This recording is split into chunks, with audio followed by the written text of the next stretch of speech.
Listen, all you New Yorkers. Taxi! Okay, man, we're looking around. This is the 77 WABC minicast. We have we got Jonathan DeBarros on. Yeah.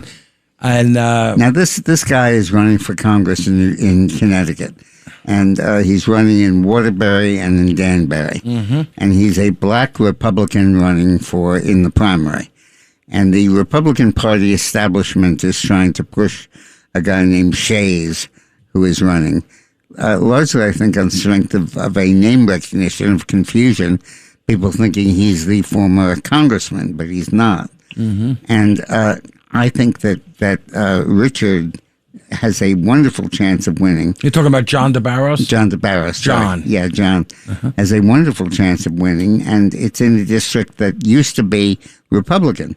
The district he's running in was Republican for many years. And then it went Democrat, and now he's trying to take it back. So, Jonathan, are you Jonathan. On? How are you? Good afternoon. Thank you for allowing me to speak to your listening audience, and it's a pleasure to be here. Thank you, John. So tell us about the convention of the state where they tried to keep you off the ballot, but you insisted and you now are running. Well, the GOP establishment in Connecticut hasn't won a federal election in over 20 years, and now I see why. They ran 3 rhinos against me trying to split the delegate votes. I had to go to 41 cities and towns, to all the Republican town committees in my district, in the 5th Congressional District. And some of them I was blackballed. I couldn't even go into because they already established who they wanted to run on the ticket. They had a polished politician, well, not a polished politician, but a polished Navy SEAL who they're trying to transform into a politician to basically grift. It's a political grift. They just want to make as much money as they possibly can. And then when they lose, they could blame the cities once again. Right. I'm the first candidate on the Republican line that has been campaigning aggressively against the Democrats on their own turf. I call them all out. I call out the governor. I call out William Tong, who's our attorney general, who has been filing countless lawsuits. Let me just say, the reason that I love your candidacy is that we're sitting here in the aftermath of a Supreme Court decision, Louisiana versus Calais, which insists that you cannot use race. You can't gerrymander districts based on race. You can't gerrymander to increase black governance, black congressmen.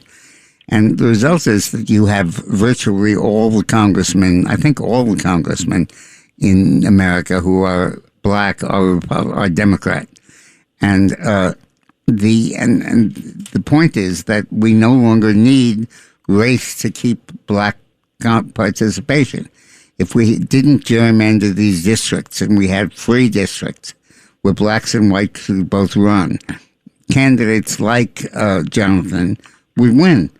And I think we should demonstrate that by having the Republican Party elect a black as the congressman for Waterbury, for Danbury, and so on. And who are you going to go after once you become congressman, Jonathan? And before you even answer that, do you have a site for people to go on to, whether they fund you or whatever they need to do? Do you have something?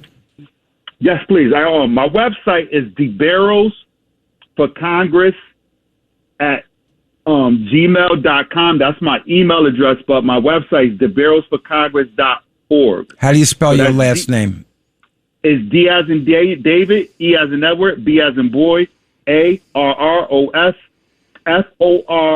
Congress.org. That's my website, and there's contribution links on that page. You could donate to me on WinRed, Anodot. Also, if you want to send a check, the P.O. box is there. Beautiful. But you just have to download a form that's attached so that you can send in your form. So when I do my quarterly filings with the FEC, everything's on board. This is a seat that was represented before by what was his name? Frank, Gary Franks. Yep. Who was a very good congressman and was defeated. And they used to have a meeting of the Black Caucus in the House. And it was 39 Democrats and 1 Republican, Gary Franks. Wow. Then the Connecticut legislature gerrymandered the district further and made it impossible for Franks to win re-election. So, John, now Jonathan is running. Yeah, I want to know it's very important that he win. I want to know his platform. What do you got, Jonathan?